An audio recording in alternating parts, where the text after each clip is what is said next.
नमस्कार।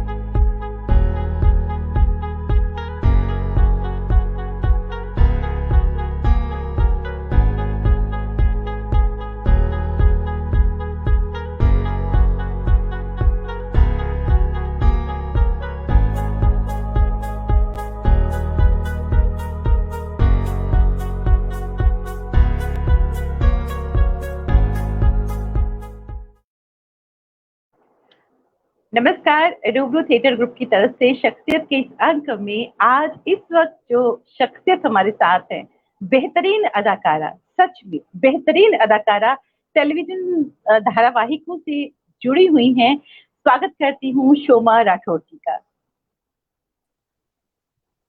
नमस्कार। नमस्ते।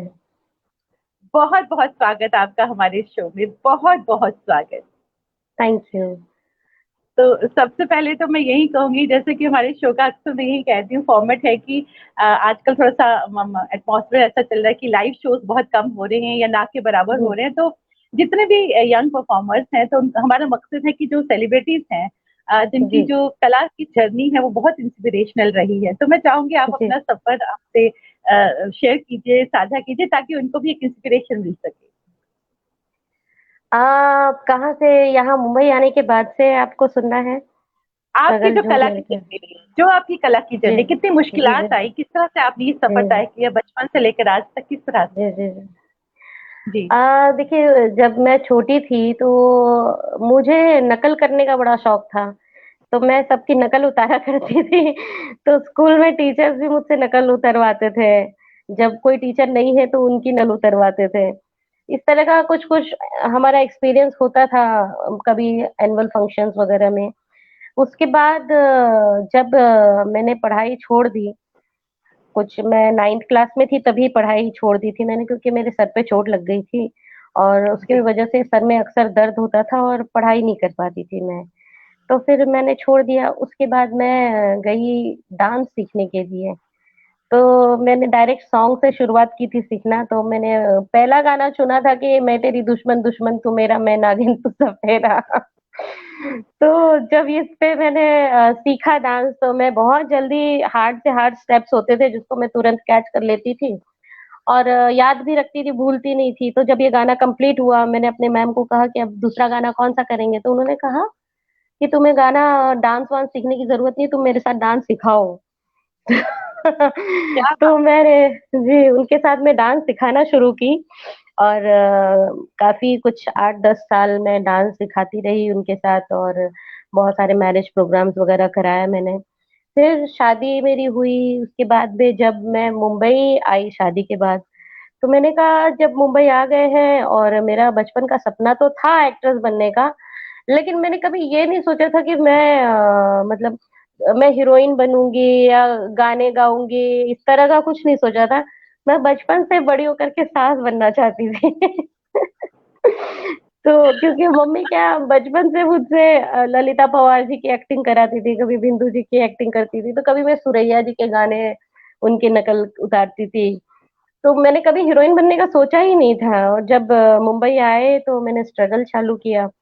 बहुत कठिनाइयाँ आई क्योंकि फाइनेंशियली बहुत प्रॉब्लम होती थी। यहाँ पे रोज़ ट्रैवल करना है, फिर पूरे दिन स्ट्रगल करना है, तो मेरे पास ज़्यादा पैसे होते नहीं थे। तो मैं कुछ घर से 9 बजे निकलती थी और मुझे ₹100 मिलते थे। उसमें मैं रिक्शे से स्टेशन जाती थी, फिर स्टेशन से ट्रेन पकड़ के अंधेरी जाती थी, फिर वहाँ पे एक ₹3 का नींबू पानी पीती थी क्योंकि मुंबई गर्मी बहुत होती है।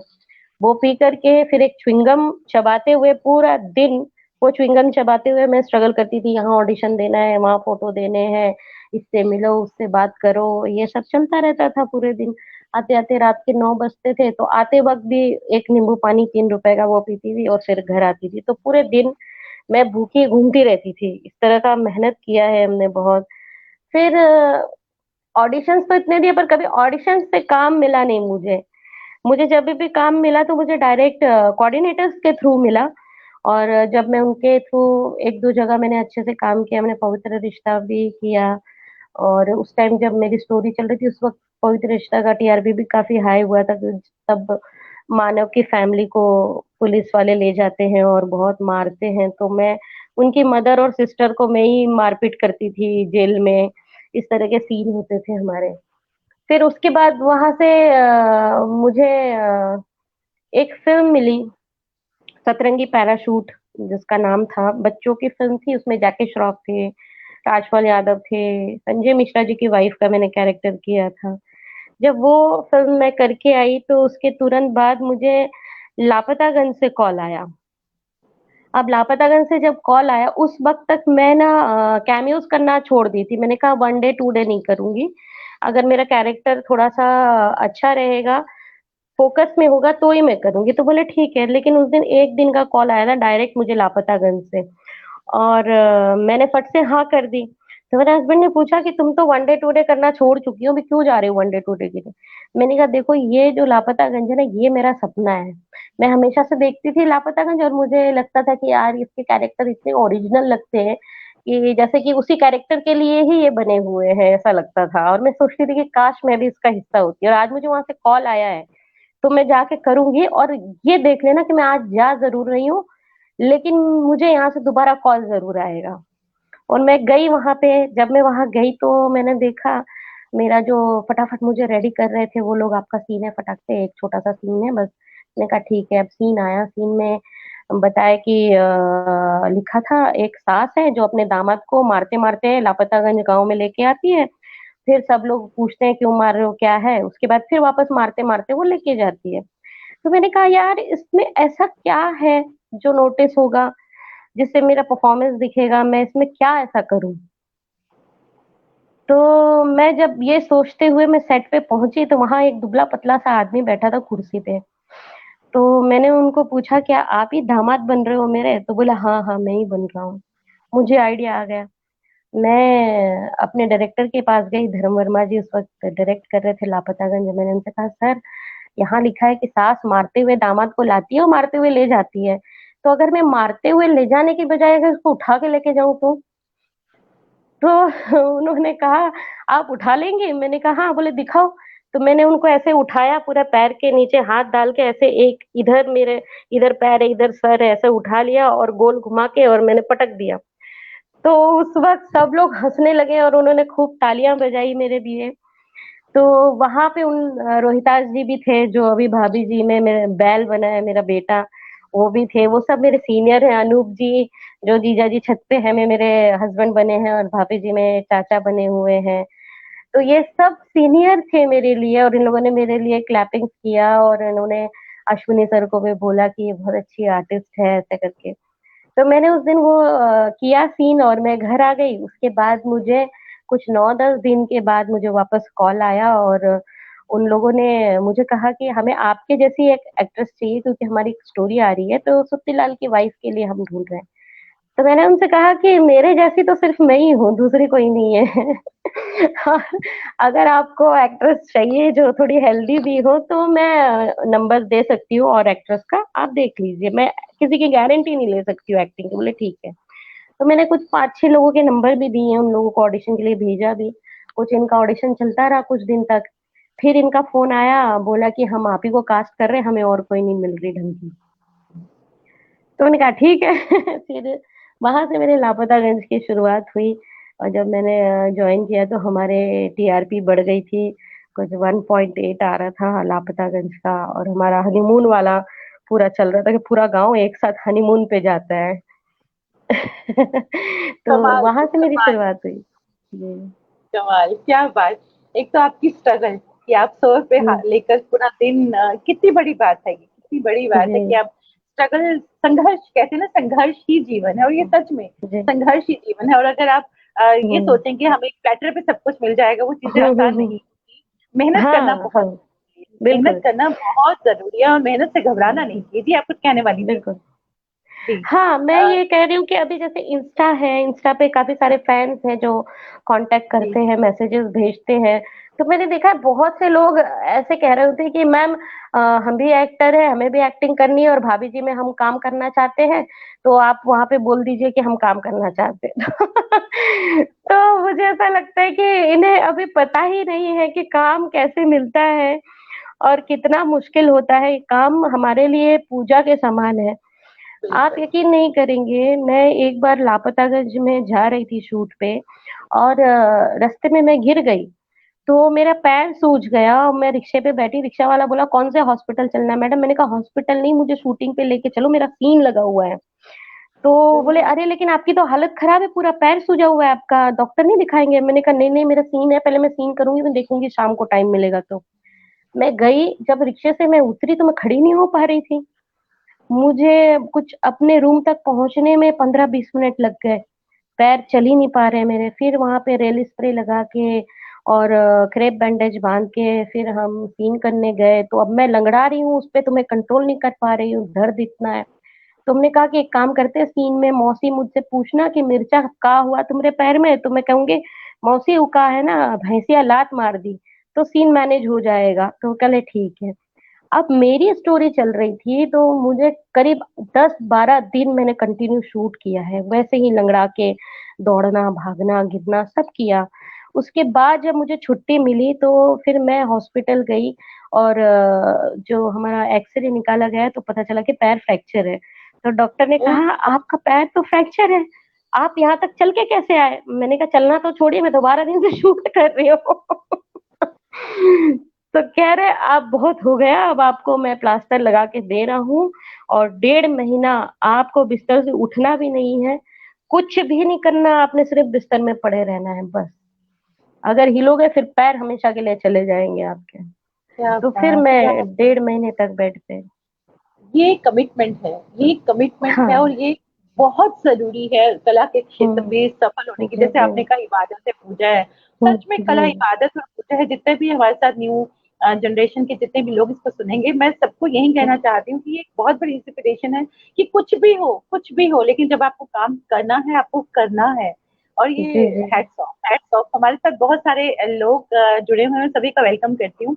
अय्याज शारिक साहब हमारे साथ कश्मीर में से जुड़े हैं।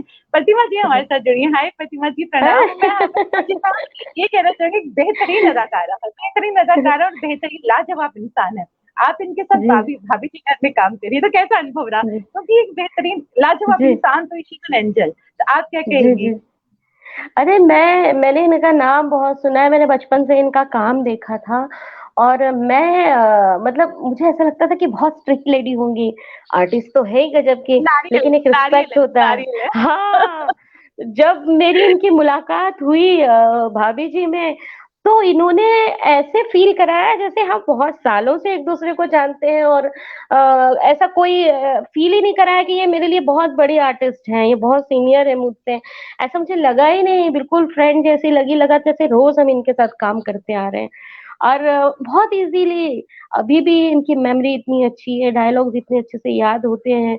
मैं शायद उस वहां तक पहुंचू, तब तक मेरी मेमोरी का क्या होगा मुझे पता नहीं, बट इनका तो कमाल है, बहुत सारे डायलॉग याद रहते हैं। और ये खुद से इम्प्रोवाइज भी करती हैं, कॉमेडी के लिए पूरी कोशिश करती हैं, ये खुद से इम्प्रोवाइज करते हैं, बड़ा मजा आता है इनके साथ। कमाल की अदाकारा है। एक वक्त था जब ये जी दिल्ली थिएटर में, तो एक बहुत बड़ा नाम तो है ही। दिल्ली थिएटर जी में जी ये ना हो किसी भी नाटक में, तो हो ही नहीं सकता था। प्रतिभा जी मैम जी प्रणाम, बहुत बहुत स्वागत आपका यहाँ पे। शब्बीर मुजाहिद जी हमसे जो हमारे साथ जुड़े हैं, श्रीनगर से हैं, और श्रीनगर में फॉर्मर स्टेशन डायरेक्टर रहे हैं दूरदर्शन केंद्र के। स्वागत है जी आपका बहुत बहुत। रोहित हमारे साथ जुड़े हैं, आकाशवाणी से जुड़े हैं, आकाशवाणी में है, लिखते हैं अम्मा जी किरदार बहुत पसंद आया, और जीजा जी छत पर है उसमें भी बहुत ही अच्छा लगा, बीच बीच में रोना बहुत। जी जी जी, सुमन जी हमारे साथ जुड़ी हैं, सुमन पराशर जी, बहुत बहुत शुक्रिया हमारे साथ जुड़ने के लिए। बहुत बहुत शुक्रिया। वनीता ठाकुर जी शिलोंग से हमारे साथ जुड़ी हैं, बहुत बड़ी ब्रॉडकास्टर हैं।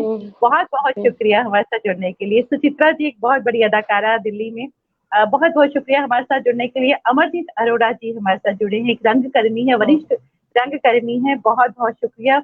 डॉक्टर सरला मेहता जी हमारे साथ जुड़ी हैं, डॉक्टर हैं, गायनाकोलॉजिस्ट हैं, और साथ में बहुत अच्छी अदाकारा हैं। बहुत बहुत स्वागत हमारे साथ जुड़ने के लिए। आभा है, श्वेता हमारे साथ हैं, पूजा दीवान हमारे साथ हैं, बहुत बहुत शुक्रिया। विजयदीप सिंह जी हमारे साथ हैं, बहुत बहुत शुक्रिया हमारे साथ जुड़ने के लिए। बलजीत सिंह रैना जी हमारे साथ हैं, पंजाबी फिल्मों के प्रोड्यूसर हैं, डायरेक्टर हैं, बहुत बहुत शुक्रिया हमारे साथ जुड़ने के लिए जी। तो मैं अब भाभी जी घर पे आती हूँ। एक बहुत ही मकबूल प्ले, बहुत फेमस प्ले। तो क्या कहेंगे इस तरीके से आपकी जुड़ी यादें, किस तरह से आपने ये कैरेक्टर किस तरह से किया, सब जानना चाहेंगे।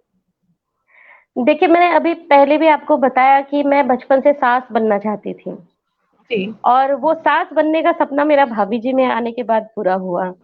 और मुझे पता नहीं था कि मैं जब सास बनूंगी तो मैं सास के मायने ही बदल दूंगी, ऐसा मुझे कभी मैंने सोचा नहीं था।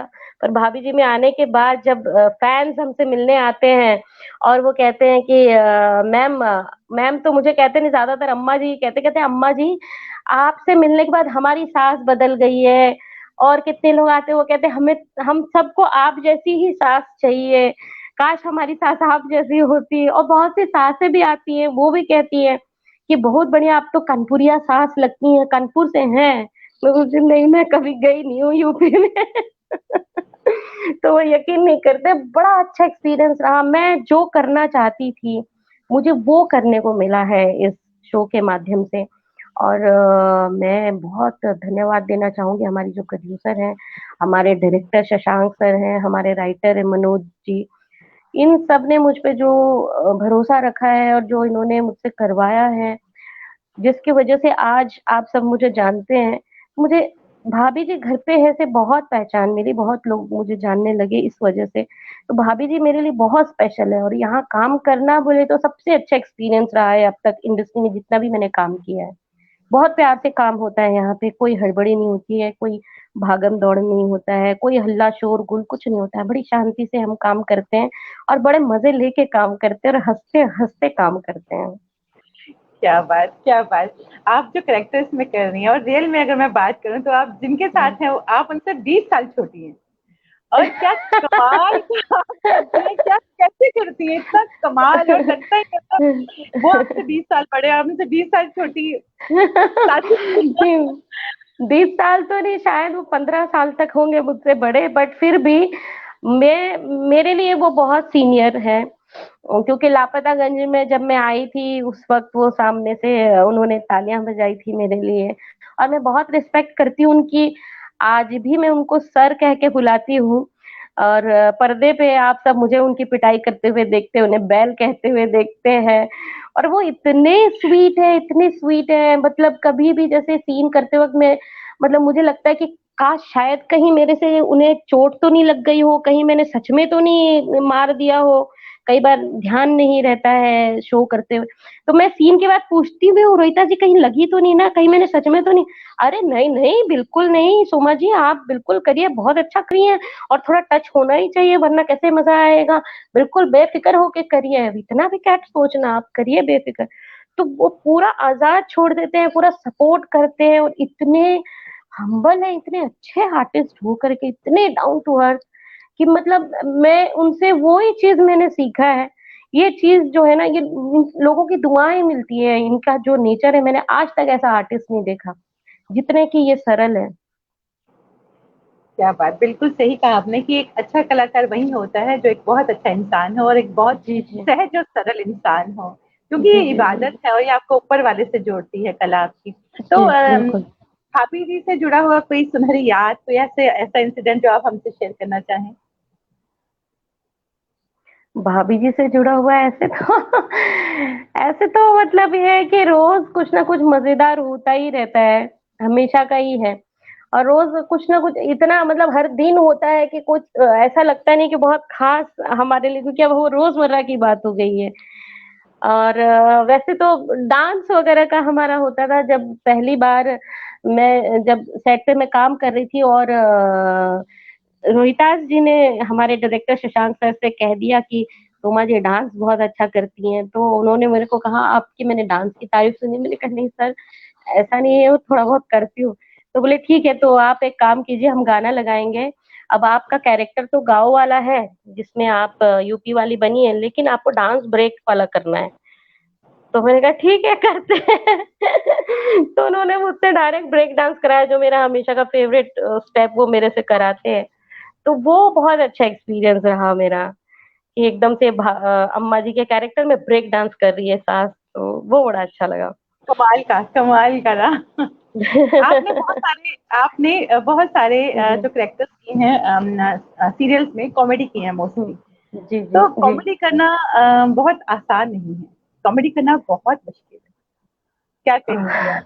बहुत मुश्किल है कॉमेडी करना। मुझे ऐसा सब कहते तो हैं मुश्किल है, पर पता नहीं ये ऊपर वाले की देन है, उनका तोहफा है, जो भी है। मतलब मैंने शुरू से यही किया है और मुझे मुश्किल लगा नहीं कभी भी। या तो हो सकता है ऊपर वाले ने मुझे ऐसा बनाया है कि मैं खड़ी होती हूँ, लोगों को हंसी आ जाती है। तो मुझे इतना मुश्किल कभी लगा नहीं, क्योंकि मैं बचपन से ही लोगों को हंसाना चाहती थी। मैं चाहती थी कि मेरे आसपास जितने लोग हैं वो हमेशा हंसते मुस्कुराते रहें, और वो जब भी मुझे याद करे, चाहे मैं रहूं ना रहूं, पहले उनके चेहरे पे मुस्कान आए और फिर मेरा नाम आए। क्या बात, क्या बात। डॉक्टर सना मेहता लिखती हैं, आपको देखकर पुरानी फिल्मों की अदाकारी याद आ जाती है। वाह, बहुत खूब। अरे thank you so much, thank you so much. कोई पुरानी ऐसा, फिल्में जी। जी जी, जी जी, पुरानी फिल्में तो कमाल की होती थी, बहुत जी, कमाल जी, की जी, होती। बिल्कुल, बिल्कुल। कोई ऐसा कैरेक्टर जो आपको बहुत दिल हो करने के लिए शिद्दत से करना चाहती हूँ, कुछ ऐसा? हाँ, मैं अब थोड़ा सा ना नेगेटिव करना चाहती हूँ, जो कि बहुत खतरनाक कैरेक्टर होता है। बहुत नेगेटिव करना चाहती हूँ, इतना नेगेटिव कि मतलब मुझे देखते ही डर लगे लोगों को। उतना पावर, वो आंखों, सिर्फ आंखों से देखूं तो डर जाए लोग, इतना ऐसा नेगेटिव कैरेक्टर मैं करना चाहती हूँ, बहुत ही पावरफुल कैरेक्टर। और मैं थोड़ा बहुत फाइट वगैरह करना चाहती हूँ। तो मैं एक्शन मुझे थोड़ा बहुत करना है। क्या बात है, क्या बात है। सलाह जी लिखते हैं, कितना खूबसूरत ख्याल, वाकई बहुत खूबसूरत ख्याल। अभी तक तो ये हमको हंसा रही है जी, अपनी अदाकारी के जरिए। और अब विलेनिश जी। मैम का कैरेक्टर लेंगी, बड़ा विलेनिश, बहुत खतरनाक सा, क्या बात है। जल्दी हम भी देखना चाहेंगे आपको किसी ऐसे कैरेक्टर में। तो कौन सा बस, आपका बस। दिल के करीब, आपने जितने भी सीरियल्स किए हैं, कौन सा आपके दिल के करीब है कि आपको बहुत चैलेंजिंग चैलेंजिंग लगा इसमें काम करके, और बहुत मजा भी आया एट द नहीं, सेम टाइम? नहीं, मुझे एक्चुअली क्या हुआ ना कि मेरे जो भी शो रहे हैं, जैसे लापतागंज है, वो बहुत मेरा हम्म, लाउड कैरेक्टर था, कॉमिक था और जी लाउड था। जी फिर भाभी जी मैंने किया, तो भाभी जी में मदर इन लॉ है, बहुत स्ट्रिक्ट है और मतलब एकदम बिंदास सास है। फिर मैंने जीजा जी छत पे है किया, तो वो बहुत ही सॉफ्ट लेडी है, भोली भाली लेडी है, हर बात पे रोने वाली है, एक प्यारी सी मदर है, एक अच्छी सी वाइफ है, सीधी सादी, जिसका भाई भी बेवकूफ बना के उसके छुपाए हुए पैसे चीनी के डब्बे से, दाल के डब्बे से चुरा के ले जाता है, और फिर भी वो भाई को बचाती रहती है, पैसे दिलवाती रहती है अपने हस्बैंड से। फिर मैंने मे आई कम इन मैडम किया था, तो उसका कैरेक्टर और अलग था। वो एक लेडी थी जो अपने दामाद के घर पे रह रही है, और वो अपने दामाद से कहती थी कि मैं ढाबा चलाया करती थी, लेकिन मेरे हाव भाव ऐसे हैं जो पता चलता है कि मैं तवायफ थी। तो सारे कैरेक्टर बिल्कुल अलग रहे हैं, और मुझे कोई भी रोल ऐसे चैलेंजिंग लगा नहीं। मुझे मतलब मजा आता है कुछ भी नया कैरेक्टर, जब मैं कोई नया शो करने वाली होती हूँ तो मैं बहुत एक्साइटेड होती हूँ नए कैरेक्टर को लेकर के। चैलेंजिंग नहीं लगता, लेकिन इंजॉय करती हूँ, तो शायद ये वजह है कि मेरे सारे शोज और मेरे सारे कैरेक्टर सबको बहुत अच्छे लगते हैं। मैं इंजॉय करती हूँ, शायद इस वजह से अच्छे लगते दिल हैं से मुझे। करती हैं, दिल से जी, करती जी, हैं। जी, जी, जी, जी, दिल से बड़ा करना मजा आता है मतलब मुझे। तभी वो कनेक्शन ऑडियंस तक पहुंचता है। तो जी, आपकी जी, जो जी। इंस्पिरेशन रही है इस फील्ड में, किसको मानती है अपनी इंस्पिरेशन, जिनसे आप बहुत इंस्पायर हुई हैं? आपकी मुझे जो बचपन इंस्पिरेशन से है? ना, हाँ, मैं बचपन से रेखा जी को बहुत पसंद करती हूँ। रेखा जी मतलब पता नहीं क्यों मुझे ऐसे गॉडेस जैसी लगती है। मैं अपनी लाइफ में एक बार तो भी उनको मिलना चाहती हूँ, और मुझे अगर उनके साथ काम करने का मौका मिल गया फिर तो गंगा नहा लूंगी मैं। क्या मेरे लिए बात, ऐसा है। बहुत क्या प्यारी बात। लगती है, बहुत खूबसूरत, और क्या उनका ग्रेस है, और मतलब उनकी खूबसूरती बोलो, और उनका जो भी उनकी एक्टिंग बोलो, उनका एक अलग ही प्रभाव पड़ता है मुझ पे। जब वो सामने होती है तो मैं बस उनको ही देखती रहती हूँ, और कोई दिन ऐसा मेरा जाता नहीं था कि मैं नेट पे कोई भी एक खबर उनके बारे में ना देखूं। कभी मतलब हर दिन में एक बार तो मैं उनका कोई ना कोई न्यूज देखती ही हूँ नेट पे। इतनी पसंद है मुझे। अरे वाह, क्या बात है। तो ये जानना चाहूंगी, जैसे आपने बताया आपने बहुत स्ट्रगल किया है, जिस तरह से आपने अपनी जी, शुरुआत की मुंबई में आके एज अ फीमेल आपने कितना स्ट्रगल किया, तो कोई ऐसी बात जिससे आपको बहुत स्ट्रेंथ मिली हुई हो, बहुत स्ट्रेंथ मिली हो और एक आपके लिए एक इंस्पिरेशन रही हो, कुछ ऐसा रहा है आपके साथ? हाँ, एक तो ये है कि मुंबई में मैं जब आई थी, पहले शुरुआत में क्या होता था कि मैं बहुत पतली भी नहीं थी और मैं बहुत मोटी भी नहीं थी। तो मैं जब भी कहीं जाती थी तो मुझे हम्म, कहा जाता था कि आप हमें और ज्यादा हैवी चाहिए, आप थोड़े कम हो, या कहीं भी बोलते थे नहीं हमें पतली चाहिए, आप थोड़े ज्यादा हो। तो मैं इस चीज से बड़े परेशान हो जाया करती थी। फिर हम्म, जब मेरा वेट बढ़ा तो मैं इसको लेकर के मैं टेंस नहीं हुई। मतलब मैंने कहा मैं वेट बढ़ने दो मेरा, मैं कम से कम मोटे में तो आऊंगी ना मैं मोटे में आ रही थी ना पतले में आ रही थी। तो जब वेट बढ़ा तो मैं उससे खुश हो गई, और उसके बाद मुझे काम भी मुझे मिलने लगे। तो ये चीज मुझे जो मेरा मोटापा है, जो लोगों को लगता है कि शायद मेरी कमी है, या जो भी मुझसे मिलते हैं वो मुझे सिखाने लगते थे कि आप एक काम करो, चावल छोड़ दो, आप जो है आलू मत खाओ, आप वॉक किया करो, और मतलब दुनिया भर की चीजें। तो मैं इनसे सिर्फ एक ही बात पूछती थी कि क्यों करूं। तो कहते थे तो क्या तुम पतला नहीं होना चाहती हो, तुम हमेशा ऐसे ही रहना चाहती हो। मैं कहती थी भैया मैं भीड़ से अलग दिखती हूँ, मुझे भीड़ में शामिल नहीं होना। मैं ऐसी ही खुश हूँ। और वेरी जो भी ट्रू। मुझसे प्यार करते हैं उन्होंने मुझे ऐसे ही अपनाया है, वो मुझसे ऐसे ही प्यार करते हैं। अगर मैं आज पतली हो भी जाऊंगी तो मुझे नहीं लगता कि लोग मुझे इतना प्यार करेंगे जितना अब करते हैं।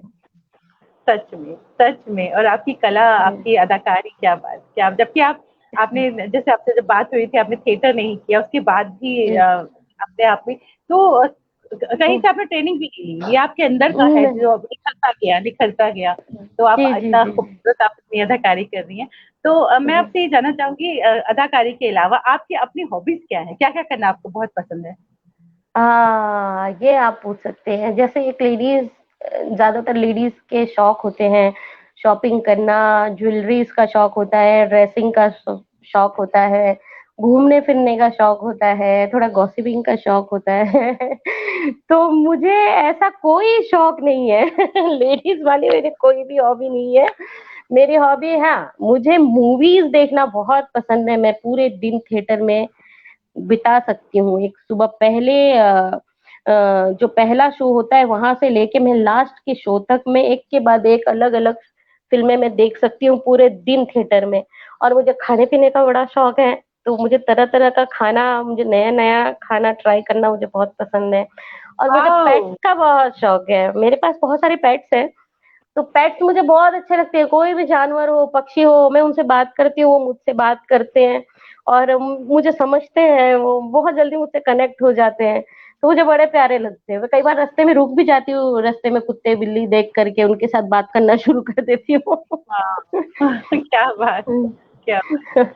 आपने कहा आपको कुकिंग का बहुत शौक है, ये भी मैं आपसे जानना चाहूंगी कि जिस तरह से जी जी।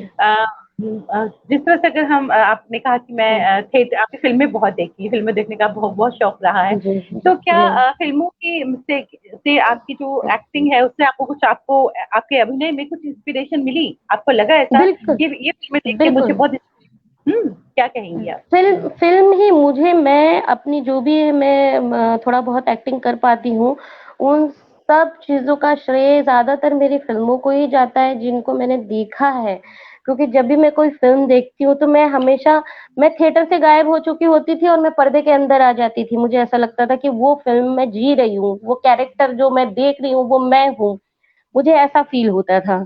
तो मुझे उससे बहुत कुछ सीखने को मिला है, जो भी मैं अब कर पाती हूँ।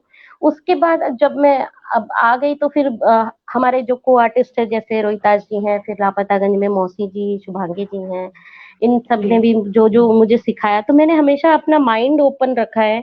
मैंने हमेशा लेने के लिए अपने आप को खाली रखा है, क्योंकि अगर एक खाली घड़ा है तो आप यस। उसे भर सकते हैं।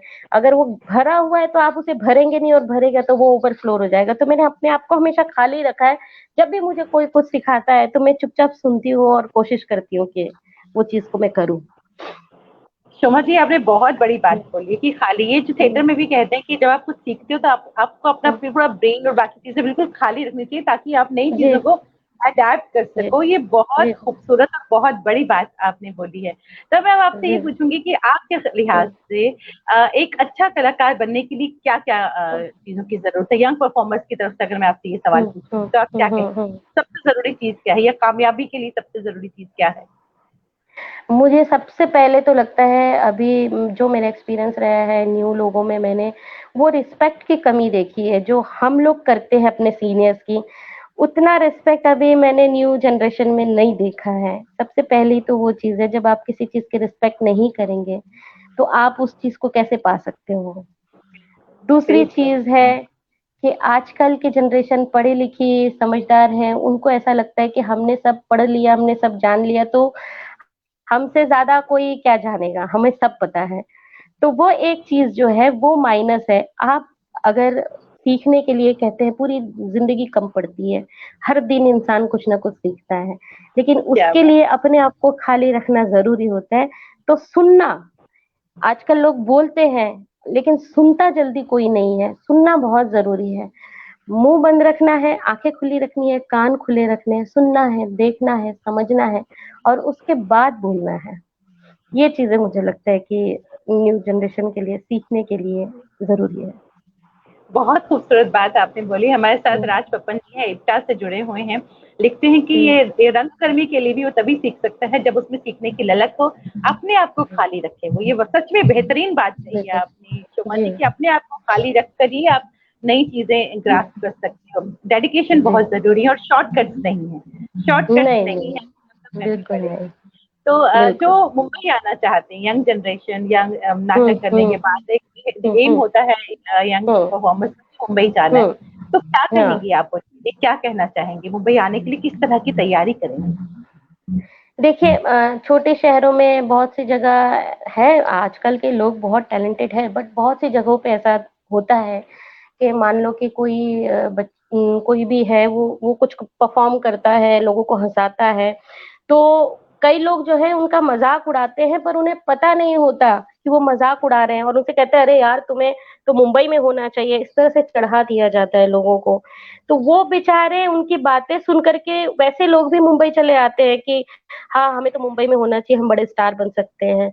इस तरह की चीजें भी होती है बहुत से लोगों के साथ। प्लस बहुत से लोग आते तो है मुंबई, लेकिन उनको मेहनत करने की आदत नहीं है। जैसा मैंने कहा कि ये एक तपस्या है, ये आसानी से हासिल नहीं होती है। तो जो आराम से यहाँ पे आने के बाद भी मैंने देखा है, जिनके पास काम नहीं है, कभी कभार काम मिलता है, वो उनके भी फोन पूरे बिजी आएंगे, हर वक्त आप जब भी फोन करें बिजी आएगा। वो आराम से 10-11 बजे सो के उठते हैं, रात को लेट नाइट तक जग रहे होते हैं। मुंबई आने के बाद उन सिगरेट पीना है और अल्कोहल लेना है, पार्टियां करनी है, ब्रांड्स के ऊपर बहुत अट्रैक्टिव रहते हैं, ब्रांड्स यूज करते हैं, महंगे फोन यूज करते हैं। तो आजकल के लोगों को ऐसा लगता है कि ये सब करने से वो आर्टिस्ट बन जाएंगे। ऐसा नहीं है। बहुत से लोग जब हम कहीं जाते हैं तो वो क्या कहते हैं, अरे हमारा भांजा है, वो भी दिन भर नौटंकी करता रहता है, काम वाम कुछ नहीं करता, ले जाओ अपने साथ, आप उसको कुछ एक्टिंग वैक्टिंग दिला देना। तो इतने हल्के में लोग लेते हैं एक्टिंग को, ये मुझे सुनकर बड़ा दुख होता है। एक्चुअली हम लोग जो एक्टिंग करते हैं, खास करके हम सीरियल वाले, हमारे लिए तो कोई त्योहार होता ही नहीं, हमारे लिए कोई संडे मंडे होता ही नहीं, हमारे लिए कोई दिन ऐसा नहीं होता कि हम पूरे दिन आराम से सो के उठे।